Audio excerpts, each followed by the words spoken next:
ఆయన కాకినాడలో ఉంటే ప్రజల కష్టాలు తీర్చే నాయకుడవుతాడు. పార్లమెంటులో ఉంటే ప్రజా సమస్యలపై గళమెత్తే గొంతు అవుతాడు. క్రికెట్ మైదానంలో ఉంటే ప్రతిభకు దారి చూపే మార్గదర్శి అవుతాడు మన రాజ్యసభ సభ్యులు సానా సతీష్ బాబు గారు.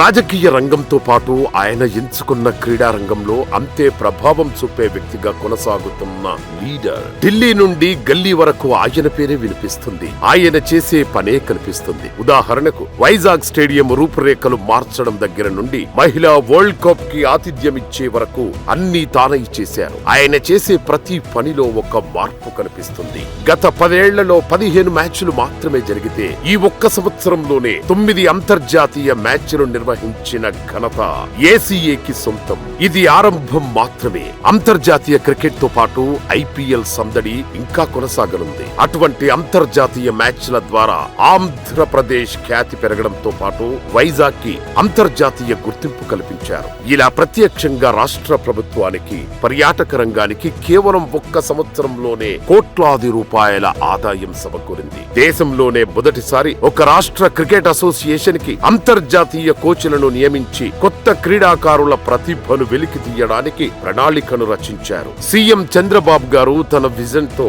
విశాఖను ఐటీ హబ్ గా తీర్చిదిద్దుతుండగా వారి మార్గదర్శకత్వాన్ని అనుసరిస్తూ ఎంపీ సానా సతీష్ బాబు గారు విశాఖను క్రీడా పర్యాటక హబ్ గా గ్లోబల్ స్థాయిలో నిలబెడుతున్నారు.